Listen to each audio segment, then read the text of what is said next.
Amém? Fica essa dica aí para a igreja. Meus irmãos, no livro de Mateus, no Evangelho de Mateus, no capítulo 4, no versículo 4, a palavra de Deus diz assim: está escrito, e ele disse, está escrito, nem só de pão viverá o homem, mas de toda a palavra que sair da boca de Deus. Nem só de pão viverá o homem, mas de toda a palavra que sair da boca de Deus.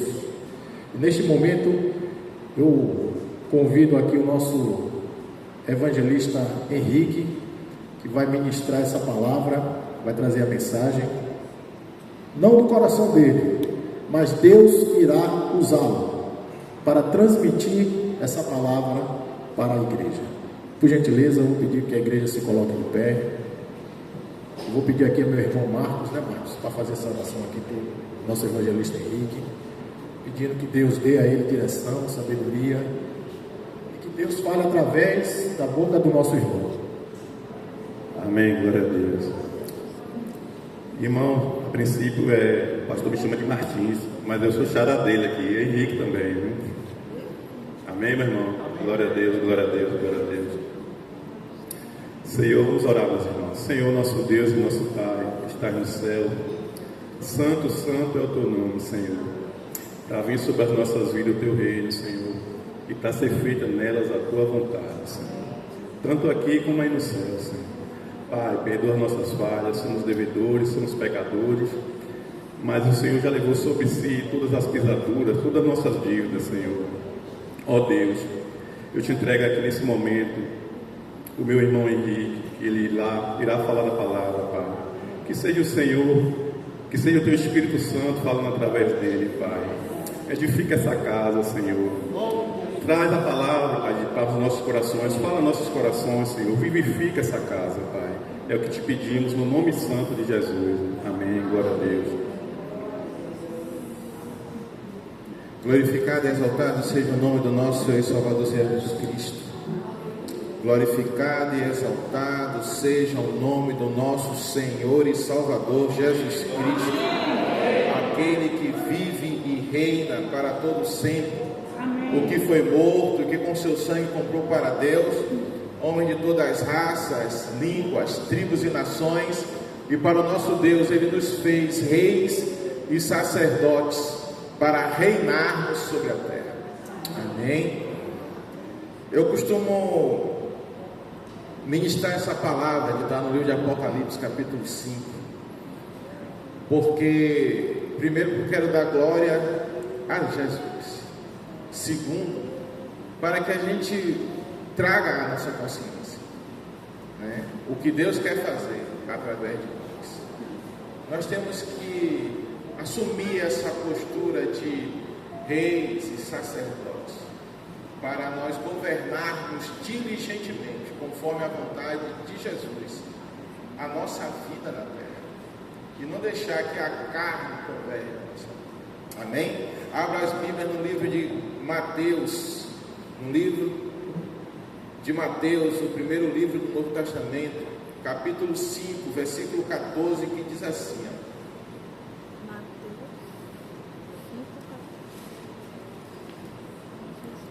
vós sois a luz do mundo. Aleluia. Não se pode esconder a cidade edificada sobre o monte. Amém? Senhor, essa é a tua palavra. Ela é fiel, ela é verdadeira, ela é eterna, ela é poderosa, Senhor. E a nossa mente, Senhor, às vezes se distrai e esquece da tua mensagem. Amarra-nos, Senhor, a Ti, no meu espírito, para que a gente não esqueça as nossas obrigações, os nossos deveres, para a gente se qualifique, para entrar na posição onde automaticamente, Senhor, a palavra se cumpre em nossas vidas. Creio que todo crente quer ser totalmente dominado pelo Senhor, mas o Senhor nos deu livre-arbítrio, e nós temos que matar nossa carne, porque essa é a nossa missão na terra, para poder atingir a tua vontade. Então traz latente em nossos corações as suas profecias sobre nossas vidas, as suas ordenanças sobre nossas vidas, para que o nosso eu não impeça da tua glória se manifestar em nós. Essa oração eu faço a ti em nome de Jesus. Amém. Amém. Vós podeis assentar. Vós sois a luz do mundo.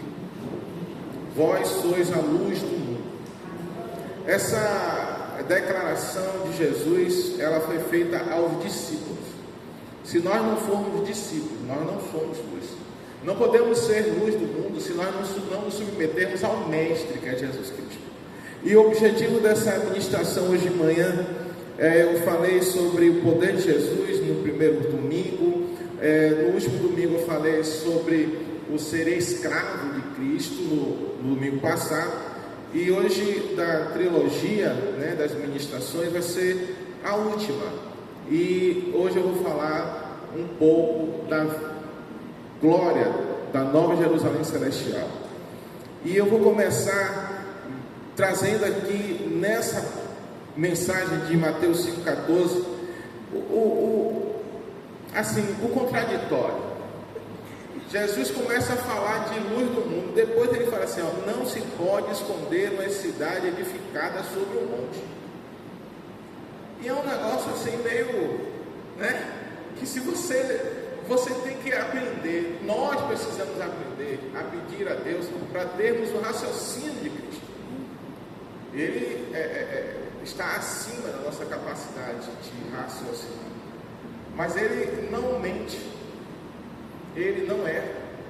E se ele falou que não se pode esconder uma cidade edificada sobre um monte, depois que ele falou sobre sermos luz do mundo, ele está falando aqui para aquele que medita na palavra, ele está trazendo uma pista, né? Ele está apontando para a Nova Jerusalém Celestial, para nós sermos realmente, né, fazermos parte da morada do céu. No livro de Jó, capítulo 38, versículo de 1 a 6, tem uma situação que é o encontro de Deus com Jó, quando após Jó passar pelas provas, pelas acusações e pelos conselhos equivocados, como o conselho da esposa dele, amaldiçoa esse Deus e morre, do tipo assim, é melhor você morrer do que viver na terra sofrendo tanto. Mas aí Deus aparece. Irmãos, são 38 capítulos de sofrimento. Começa Deus exaltando a perfeição de Jó, e de repente Deus coloca Jó à prova, e Jó não muda o discurso em relação a Deus, mas ele questiona o sofrimento. E os amigos dele apontam para Jó, dizendo que Jó é pecador. E diante de toda aquela aflição de Jó, de toda aquela pressão, no versículo 6, vou ler de 1 a 6 todo. Depois disto, o Senhor respondeu a Jó de um redemoinho e disse: quem é este que escurece o conselho com palavras sem conhecimento?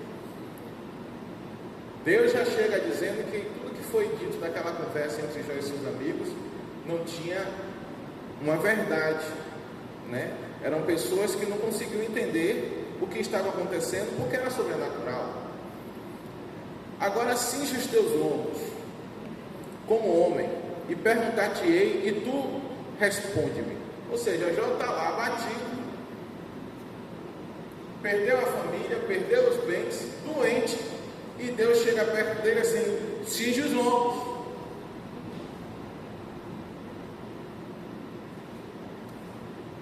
Você sabe por que isso? Porque rei e sacerdote sustenta a honra até o último suspiro.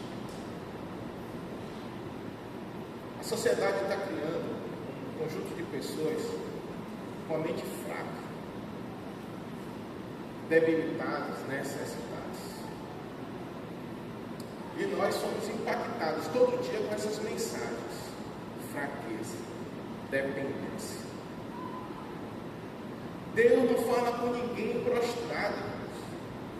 Todas as manifestações de Deus, todas as teofanias, Ele manda a pessoa levantar para falar com Ele. E se a depressão,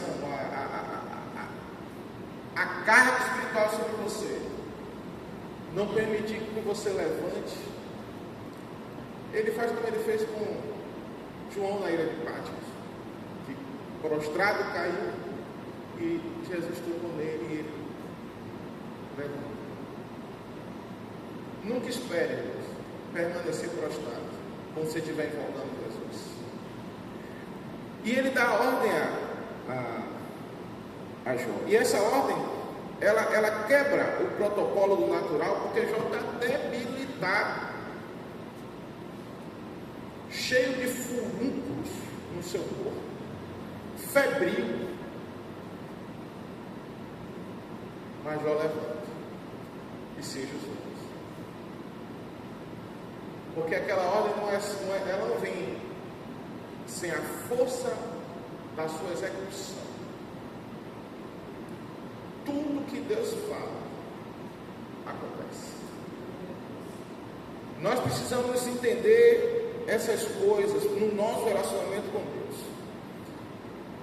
E Deus não chega para Jó e diz: coitadinho, sofreu tanto por causa de mim. Deus não diz isso. Olha o que Deus diz: onde estavas tu quando eu fundava a terra? Ele é todo-poderoso. Ele tem todo o poder. Nós temos que nos acostumar com o Jesus da Bíblia, tratá-lo como autoridade, tratá-lo como Ele é. Ele não vai abdicar da sua autoridade porque nós estamos fracos, porque é a força dele que pode consertar a nossa fragilidade, é a força dele que pode prover a nossa necessidade. E a gente precisa entender essa liderança divina, porque ela está sendo assim, a sociedade criou um perfil de liderança onde o líder concorda com tudo. O líder é o Maria vai com as outras. Há uma distorção, irmãos. E Jesus, se Deus, Ele diz para Jó: onde estavas tu quando eu fundava a terra? Ele exalta a soberana que Ele mesmo tem. Quem lhe pôs as medidas, se tu sabes? Ou quem estendeu sobre ela o cordel? Sobre que estão fundadas as suas bases? Ou quem assentou a sua pedra de esquina?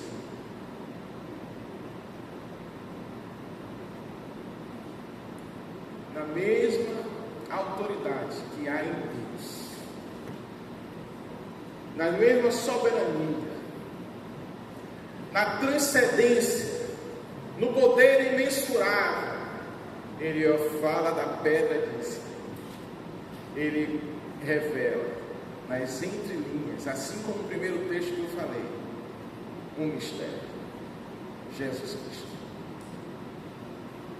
a pedra de esquina, a pedra fundamental, o alicerce da existência das coisas. Todas as coisas foram feitas por Ele, e sem Ele nada do que foi feito se fez. Quando eu vejo essas coisas na Bíblia, eu fico animado.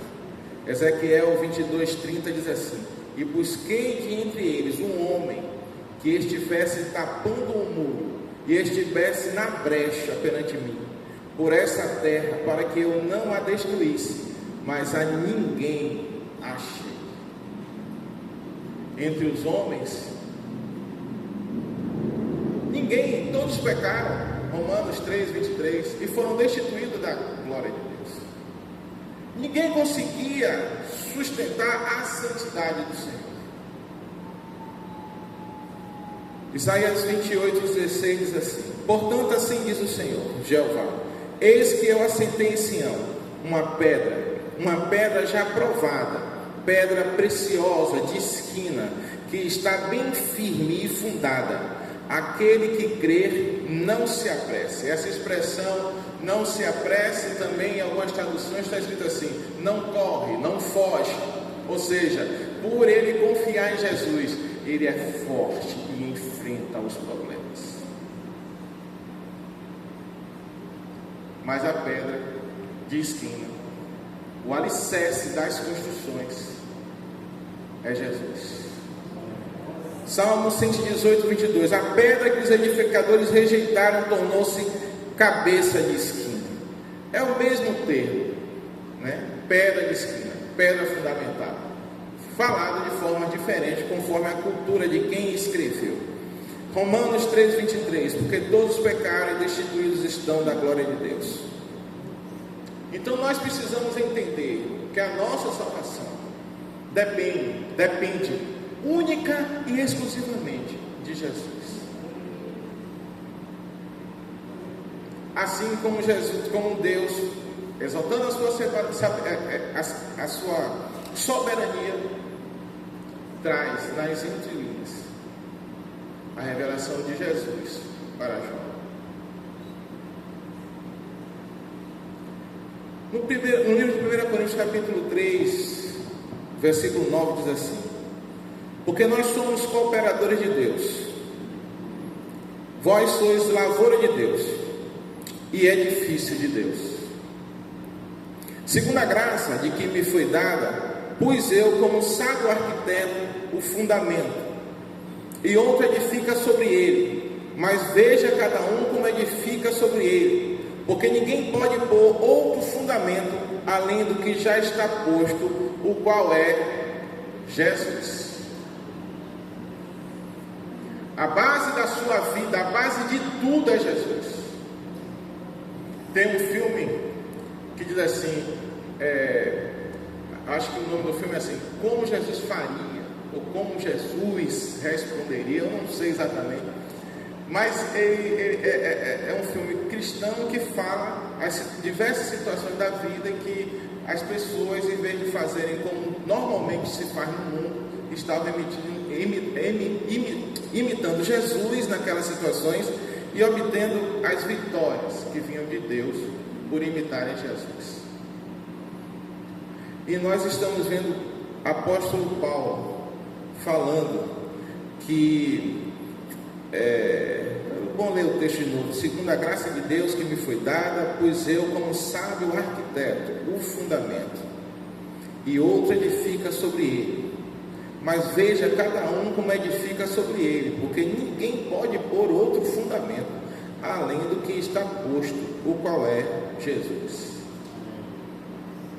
Continuando a leitura do mesmo texto: se alguém sobre esse fundamento formar um edifício de ouro, prata, pedras preciosas, madeira, feno, palha, a obra de cada um se manifestará na verdade, o dia a declarará. Ou seja, tudo que a gente fizer, isso vai ser manifesto. A Bíblia diz que Jesus tem os olhos como chama de fogo, ou seja, nada fica oculto. A gente está aqui e eu não tenho capacidade de saber o que é que o irmão está pensando, mas Deus lá no céu, Ele sabe o que ele está pensando. Ele conhece tudo, nada fica longe do conhecimento de Deus. E o apóstolo Paulo está dizendo aqui: a obra de cada um se manifestará na verdade, o dia a declarará, porque pelo fogo será descoberta, e o fogo provará qual seja a obra de cada um. Se a obra que alguém edificou nessa parte permanecer, essa receberá galardão. Se você fizer uma obra de madeira, uma obra de feno, uma obra de palha, o fogo vai acabar? Vai, porque o fogo queima esses materiais. Mas se fizer uma obra igual à obra do fundador, que é a pedra de esquina, ela vai permanecer.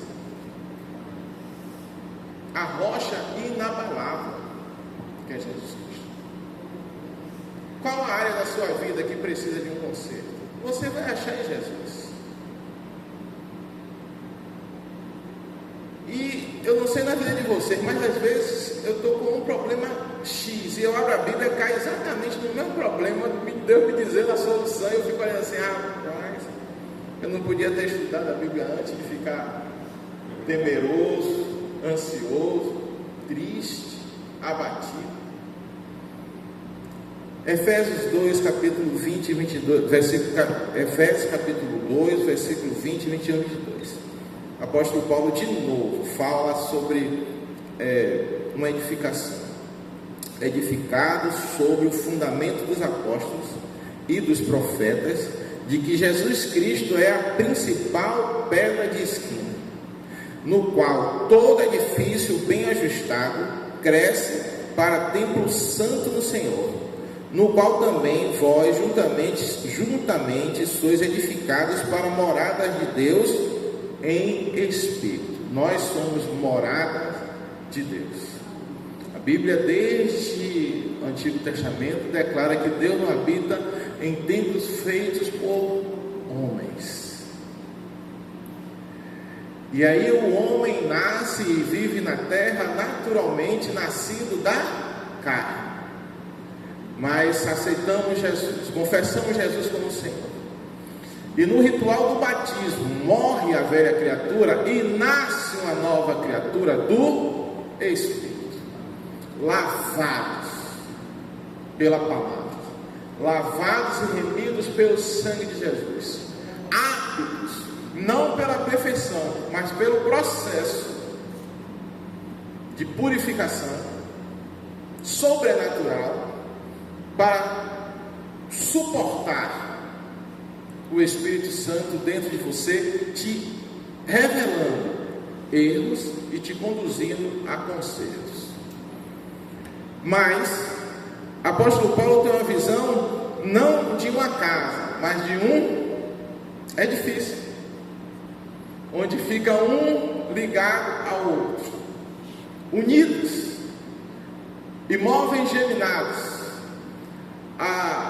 O térreo de um é o teto do outro. Comunhão da igreja. E tudo isso tem um mistério a ser revelado. Como todo o texto de Deus, se você se aprofundar nele, você vai ficar perplexo de quanta sabedoria está contido naquele A, naquela vírgula, naquele detalhe. Porque é uma aliança. Não tem começo nem fim, só tem dentro e fora. E tudo é Jesus. 1 Pedro 2, apóstolo Pedro também fala sobre edificações. E ele diz assim, versículo 1: deixando, pois, toda a malícia e todo o engano e fingimentos e invejas e todas as murmurações, desejai afetuosamente, como meninos novamente nascidos, o leite racional, não falsificado, para que por ele vades crescendo. Se é que já provaste que o Senhor é benigno. Em algumas traduções está: já provaste que o Senhor é bom. E chegando-vos para ele, pedra viva. Acrescente aí no seu conhecimento de hoje, que quando as pessoas falam, os profetas dizem que Jesus Cristo é a pedra angular, você não pode pensar simplesmente no natural, do alicerce de uma casa. Pedro, ele avança na revelação e chama o alicerce de vivo. Não é uma matéria morta. E isso só se entende pelo Espírito. Mas eu vou dar um conselho para vocês: aceite. Aceite. Porque sem fé é impossível agradar a Deus. Jesus é a pedra. A apontando para a sua resistência, para a capacidade de suportar o peso do meu pecado, do seu pecado, a angústia das nossas aflições. Mas Ele é vivo, capaz de tirar a gente do local do pecado e colocar no local da santificação, tirar a gente do local do necessitado e colocar no local da que tem abastança, do desesperado para o local do esperançoso, porque Ele é vivo e Ele é poderoso. Só que essa pedra, ela foi reprovada, olha o texto assim, reprovada na verdade pelos homens, mas para com Deus, eleita e preciosa. Olha como vai se transfigurando na sua mente a mensagem de um paralelepípedo, de um concreto duro, já vai para algo diferente. Oi. Vós também como pedras vivas, ó. Pedro está chamando a igreja de pedra viva com Cristo. Gente, nós precisamos entender o quanto nós podemos fazer à sociedade ao nosso redor. Vós também como pedras vivas sois edificados casa espiritual e sacerdócio santo, para oferecer sacrifícios espirituais agradáveis a Deus por Jesus Cristo. Aliança não sai de Jesus. O elo de ligação, a comunhão é Jesus. Pelo que também na Escritura se contém: eis que ponho em Sião a pedra principal da esquina, eleita e preciosa, e quem nela crer não será confundido. Na tradução de Isaías, é o mesmo texto aqui que Pedro repete. Ele está falando assim: não será confundido. Lá eu falei: não corre. Alguns tradutores dizem: não foge.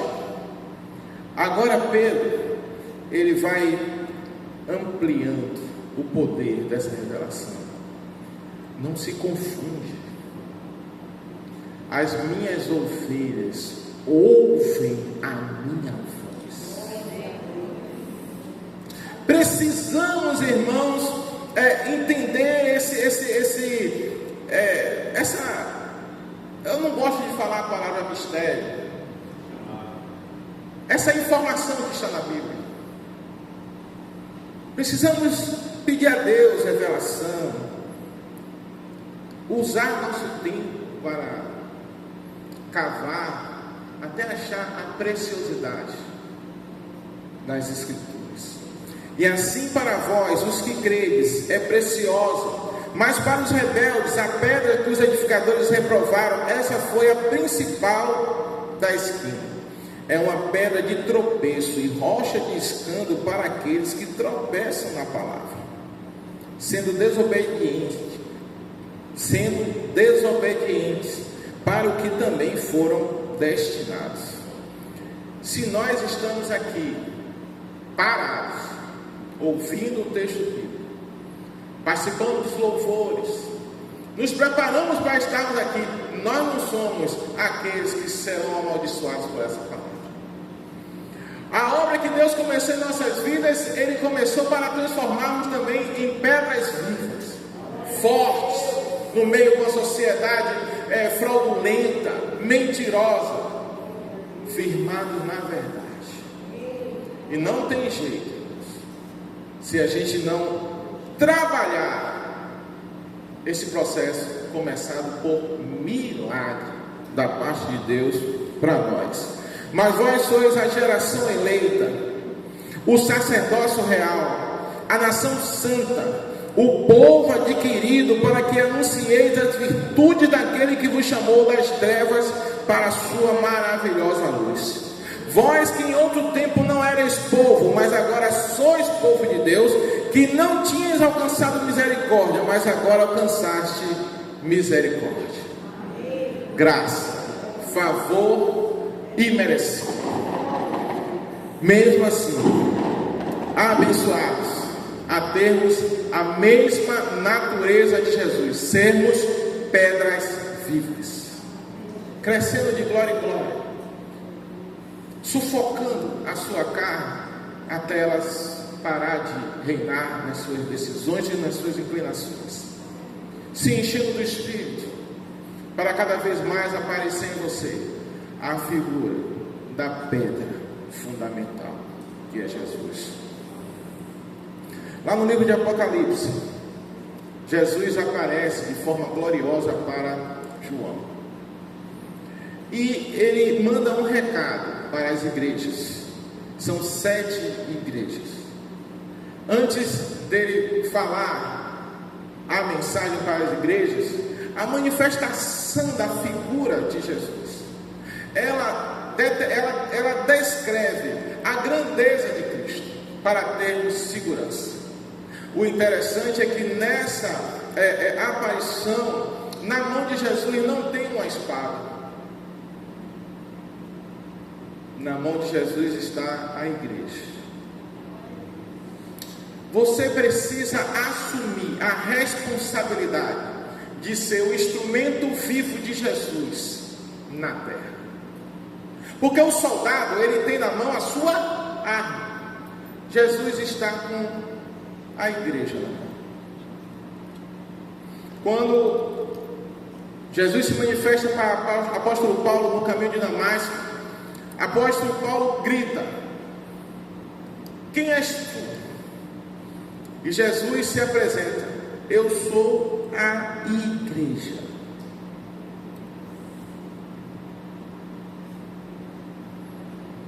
Mensagens, irmãos, que estão implícitas na Bíblia para a gente tomar uma posição.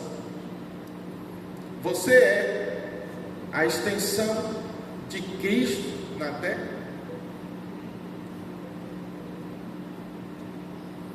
Nenhuma situação pode deixar você abatido. Eu não estou falando sobre as verdades das nossas lutas. Eu estou falando das verdades que podem parar você no avanço do evangelismo, no avanço da santificação, no avanço do estudo da palavra, mas que você tem que vencer essas verdades. Ah, eu não tenho dinheiro para estudar. Estude em casa. Ah, eu não sei falar, eu sou tímido. Comece a falar. Porque quem vai abrir a sua boca e colocar o texto é Deus. E a gente está sendo ministrado para sermos frágeis e dependentes de todos e de tudo. Não, Deus nos dá a força do Espírito Santo, Ele vem morar dentro de você. Você sabe o que é isso? Deus está dentro de você esperando que a sua carne morra. E muitas vezes não é a prática do pecado, é o sentimento de incapacidade. A mãe do pastor João Balbino não orava em público. Irmã Marina, ela deu testemunho, para mim é público. Vou falar.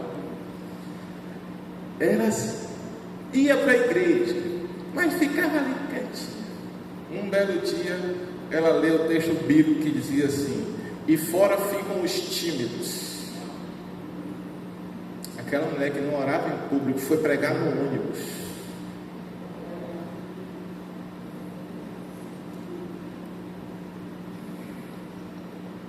Um dia eu estava no ônibus, e eu ando de carro o tempo todo.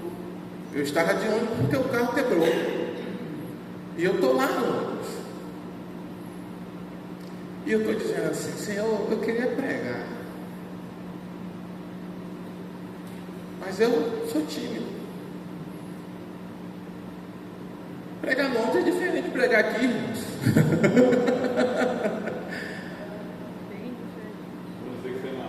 Aí entrou um homem vendendo chiclete.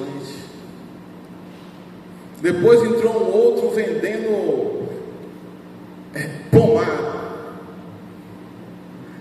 Aí eu falei assim: meu Deus, esse povo está vendendo e enfrenta toda a timidez, e eu vou dar algo tão precioso. não vou vender, e eu estou aqui com vergonha. Mas como demorou?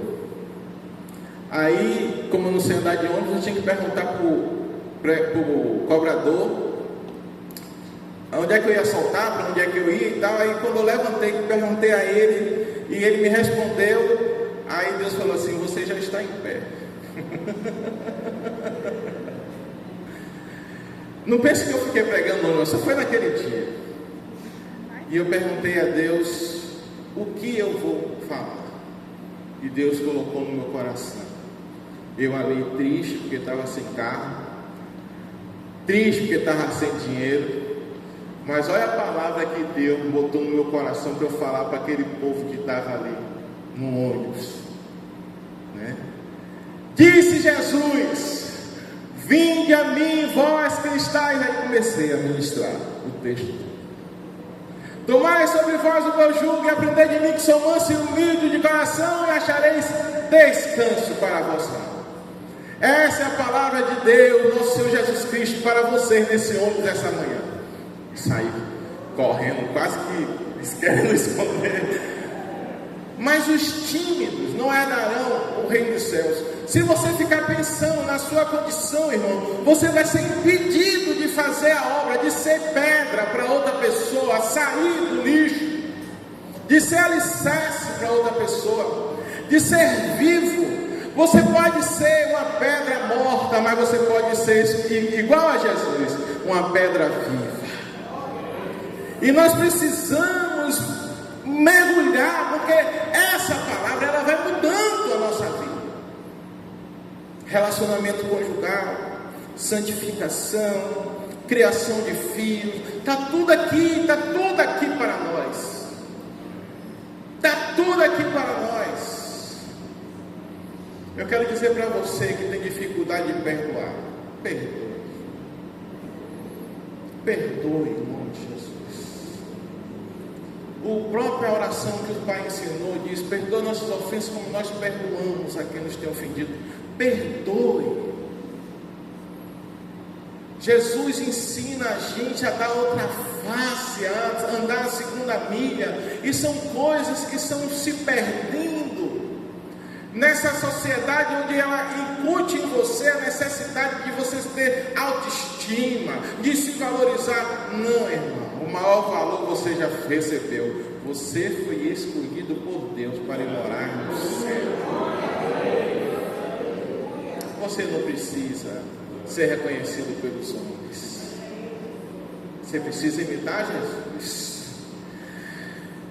A igreja de Éfeso, Jesus disse assim, Apocalipse 2:1: escreve ao anjo da igreja que está em Éfeso: isso diz aquele que tem na sua destra as 7 estrelas, que anda no meio dos 7 castiçais. Ele vai dar uma mensagem, mas antes ele se revela. Ele não vai para Jó e diz: coitadinho de Jó, passou. Não.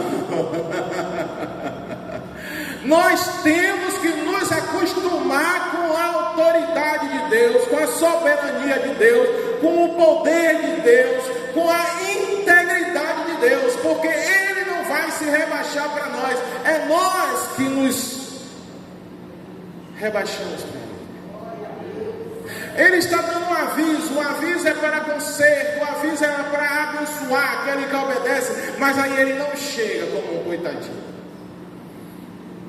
Escreve ao anjo da igreja que está em Éfeso: isso diz aquele que tem na sua destra as 7 estrelas, que anda no meio dos 7 castiçais de ouro. 2:8: ao anjo da igreja que está em Esmirna escreve: isso diz o primeiro e o último, que foi morto e reviveu. Venceu a morte e o inferno. Ai, se você não dá a glória a Jesus pela glória que Ele tem, Ele mesmo dá. Porque Ele é todo poderoso. A essência dele, irmão, é divina, é sobrenatural. Não tem como calcular o seu nível de poder. A gente tem, a partir dessas informações, entender o que é a graça. Porque com essa soberania toda, ele resolveu morrer na cruz para nós. Igreja de Pérgamo, ao anjo da igreja que está em Pérgamo escreve: e isso diz aquele que tem a espada aguda de 2 fios. É preciso parar um pouquinho para explicar isso. Na visão de João, a espada de Jesus Cristo não estava na mão, porque a espada de Jesus Cristo, porque a arma que Deus usa para agir na terra não é a espada, é a igreja. Onde é que estava a espada de 2 gumes? Estava na língua. Essa língua que é poderosa para romper o possível e o impossível, para trazer à existência aquilo que Ele quer. E sem limites. Se você parar um pouquinho e estudar o universo, você vai dizer assim: não tem nem como. É por isso que os cientistas ficam assim meio atordoados, e alguns acreditam que Deus não existe. Porque o universo é inimaginável. Tudo que você percebe dele é surpreendente. Eu vou para um negócio simples aqui. É força centrípeta, né? Que as coisas quando giram tendem a se afastar do centro, não é isso? A Terra está girando, a lei da gravidade joga para fora ou joga para dentro? Você já parou para pensar nisso? A Terra está girando e ela está, em relação ao Sol, ela gira ao redor do Sol. Era para ela se afastar, né? Ela fica fixa. Tem um poder sobrenatural que impede que a força centrípeta não haja na Terra para se afastar do Sol. Agora, ela gira em si mesma, no seu próprio eixo. Então a gente devia estar segurando no chão, no mato, na árvore, para não ser empurrado para fora. Mas não, tem uma força da gravidade que faz com que a gente seja atraída ao centro da Terra. Como explicar isso cientificamente? Eu não sei. Os cientistas tentam explicar, mas ninguém pensa no sobrenatural, no amor de Deus, em Deus ter criado o sol para fazer um trabalho, para criar na terra um ambiente para que a gente possa viver. Ninguém entende o universo percebendo, ninguém que não tenha Deus, né? Quem tem Deus vai perceber que Deus fez a Via Láctea toda, a lua, as estrelas, o sol, tudo para a gente. Para a gente. E ele vai abdicar desse amor todo e não deixar claro para vocês a soberania dele? Se ele fizer isso, ele peca no sentido de não ser verdadeiro. E Deus não vai mentir, porque a gente está sendo contaminado com ideologias. Irmãos, olha, eu tenho algumas coisas para falar e tem um tempo que chegou, mas eu vou invadir um pouquinho do tempo. Mas eu vou pular algumas coisas aqui, mas eu vou chegar no objetivo principal, em nome de Jesus, mesmo passando um pouquinho do tempo. Tiatira. E o anjo da igreja de Tiatira escreve: isso diz o Filho de Deus, que tem os seus olhos como chama de fogo e os pés semelhantes ao latão reluzente. Soberania de Deus. Então ele começa a passar a mensagem ao anjo da igreja. Primeira mensagem que ele deixa clara, latente, é a soberania dele. Amém? Assim como ele fez com Jó. Ele disse para Sardes que isso diz o que tem os 7 Espíritos de Deus e as 7 estrelas. Quando você pensar em 7 Espíritos de Deus, lembre para Isaías capítulo 11, que diz que o menino ia nascer com o Espírito do Senhor, o Espírito de sabedoria, o Espírito de temor do Senhor, o Espírito de ciência, e por aí vai. E a gente percebe a perfeição, né? Os crivos, para ele emitir uma mensagem, passam por esses Espíritos. A perfeição do texto bíblico, da revelação de Deus. Sardes, isso diz o que tem os 7 Espíritos de Deus e as 7 estrelas. Filadélfia, isso diz o que é santo, o que é verdadeiro, o que tem a chave de Davi, o que abre ninguém fecha, e fecha e ninguém abre. Ele diz que tem a chave de Davi, que abre e ninguém fecha, e fecha e ninguém abre. Ele trouxe do nosso nível humano um perfil para a gente entender. O povo reclamou de Samuel. Queria um rei. Não queria ser governado da mesma forma que eles queriam ser governados da mesma forma que o povo era, que a sociedade governava. Um rei exercendo o governo sobre um povo. As 12 tribos tinham um juiz que ouvia a voz de Deus, e todos eram livres e obedeciam ao juiz que intervia de um Deus que estava lá no céu e que via as 12 tribos e dizia assim: Samuel, vai naquela casa resolver aquele problema, oriente fulano sobre isso e sobre aquilo. Mas no geral eles tinham a liberdade. E Samuel ficou triste quando o povo pediu para Samuel um rei. E Deus disse: olha, diga a eles. Samuel primeiro achou que ele estava sendo rejeitado. Deus disse: não, eles não estão rejeitando a você, eles estão rejeitando a forma de governo que eu estabeleci. Mas diga a eles que se eu colocar um rei sobre eles, esse rei vai explorar a sociedade. E a própria Bíblia diz que na ira de Deus, Deus estabeleceu Saul como rei. Mas a misericórdia de Deus trouxe Davi para reinar. E com Davi a gente vê um homem segundo o coração de Deus. Não é um ser perfeito, mas quem foi que escreveu: alegrei-me quando me disseram, vamos à casa do Senhor? Quem foi que disse que vale mais um dia nos seus atos?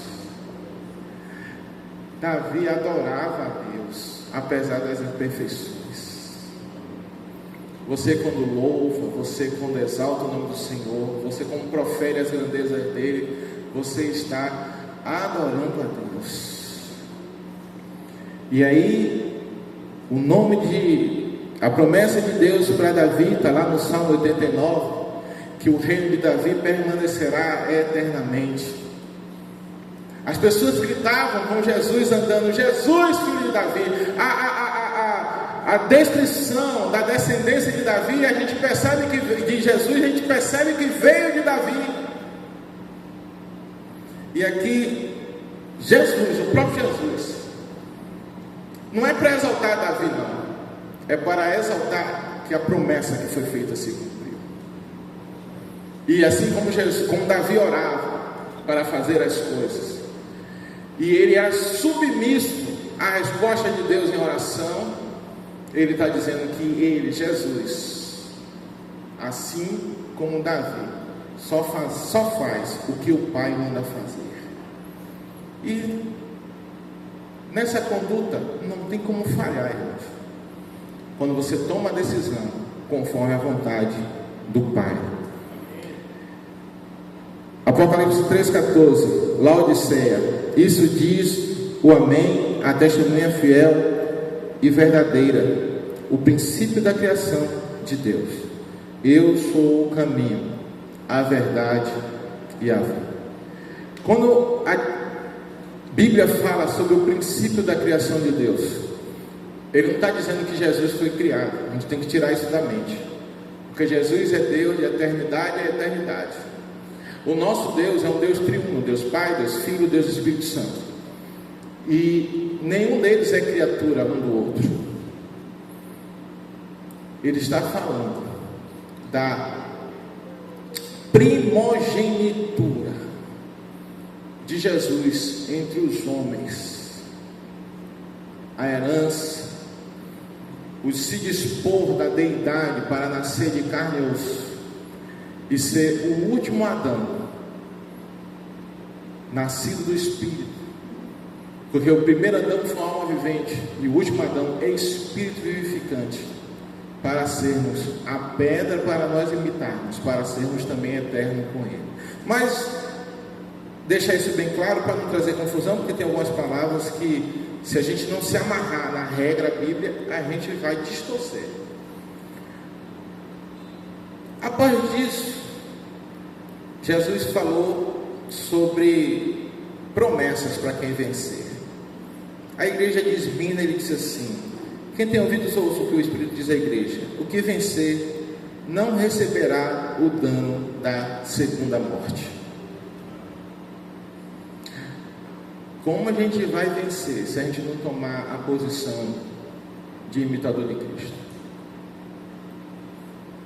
Como a gente vai vencer se dentro de nós não tivermos fé para vencer o nosso pecado, para vencer a nossa procrastinação, vencer a nossa natureza que tende a pelejar contra o Espírito?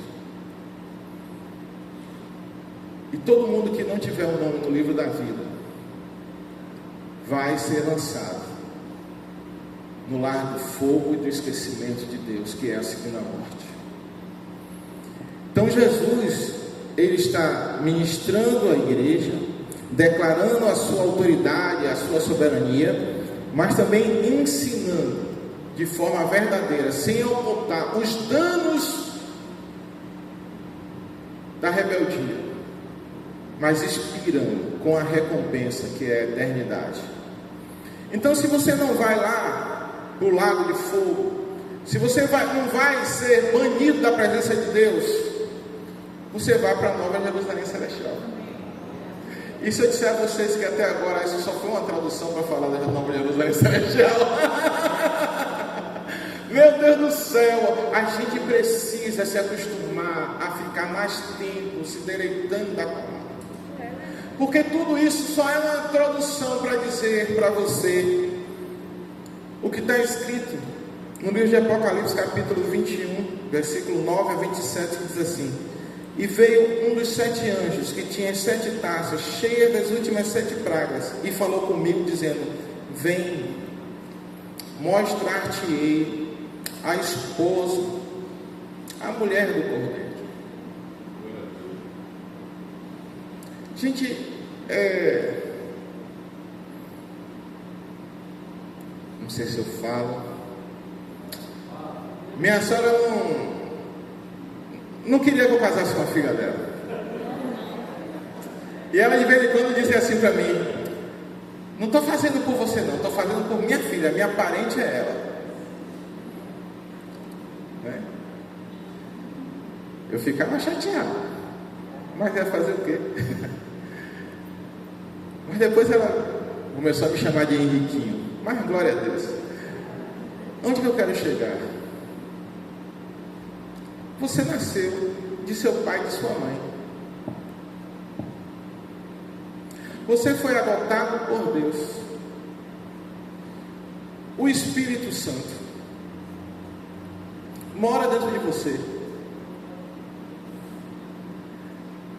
Casar com Jesus é a forma legal de Deus trazer você para a família dele de forma eterna. Vocês estão entendendo o que eu estou dizendo? A igreja, que é a noiva do Cordeiro, é a forma de da aliança ser selada de forma eterna. Você passa a ser realmente parente de Deus. E aí João diz assim: eu vou mostrar para vocês a noiva do Cordeiro. Aí ele descreve. E na descrição, uma coisa que muito salta ao meu coração é que o alicerce, Jesus é a pedra fundamental, mas o fundamento da noiva do Cordeiro é a doutrina dos apóstolos.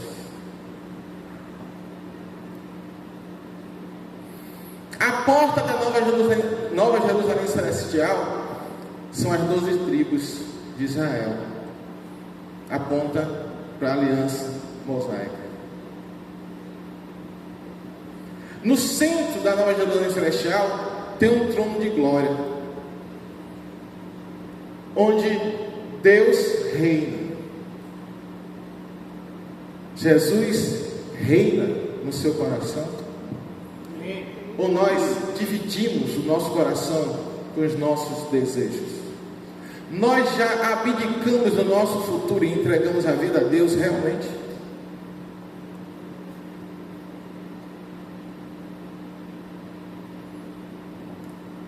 A gente podia detalhar aqui, eu tenho várias coisas para falar sobre a visão de João em relação à Nova Jerusalém Celestial. Tamanho, medidas, as pedras. Mas aí dá um seminário. Amém? Mas parem para pensar. Lição principal de hoje. Jesus é a pedra inabalável. Ela não é inanimada, ela é pedra viva. Ela não é temporânea, ela é eterna. O Pai entregou você para casar com Jesus. Até para os complicados com essa realidade espiritual, quero dizer, no céu não tem sexo. Não tem homem e mulher, todos são assexuados, porque o anjo não tem sexo. E Jesus disse: seremos como os anjos, ninguém vai casar lá. E no status do céu, tem os anjos com diversas patentes celestiais, que ele vai olhar para você e vai dizer assim: não, ela é a noiva do Cordeiro, ela casou com o Criador de todas as coisas. Ela é parente de Deus. Nós precisamos honrar o nome que Deus nos deu. Amém? E servirmos de exemplo para que outros saiam da opressão do pecado, da depressão, da enfermidade. Gente, nós estamos precisando ter fé para orar por cura. E se não acontecer, glória a Deus. E se acontecer, glória a Deus, porque nós precisamos manifestar a glória de Jesus na face da terra. Vamos ficar de pé.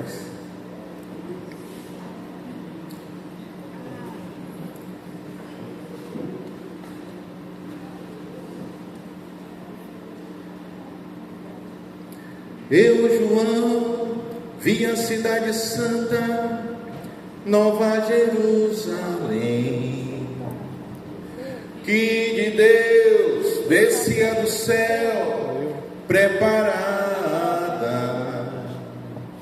como a esposa adornada para o seu marido. Venha ver,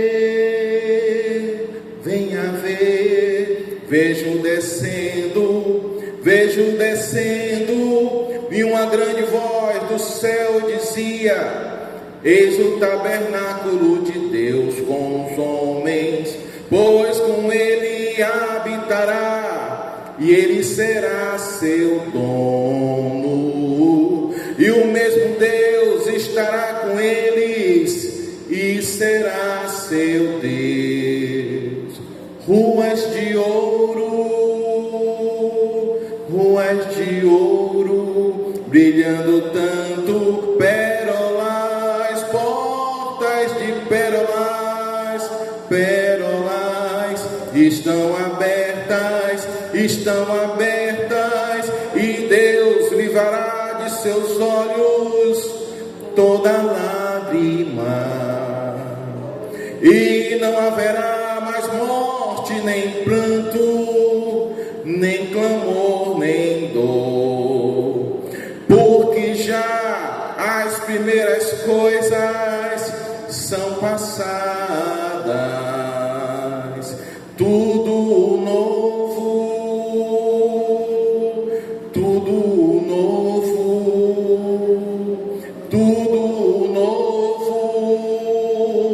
eis que tudo é novo. Estas palavras são fiéis e verdadeiras. Eu, João, vi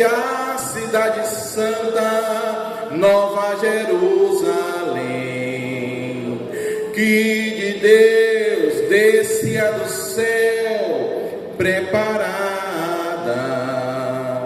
como a noiva adornada para o seu marido. Venham ver, venham ver. Senhor, traz revelação às nossas mentes. Mostra a beleza da tua grandeza, que não pode ser ofuscada pela nossa rebeldia. E mostra, Senhor, também as riquezas que o Senhor liberou para nós, por nossa obediência, por nosso coração dedicado a te agradar. Ajuda-nos, Senhor, nas nossas fraquezas. Fortalece-nos em ti, Senhor. Em nome de Jesus, reina sobre nós. Em nome de Jesus.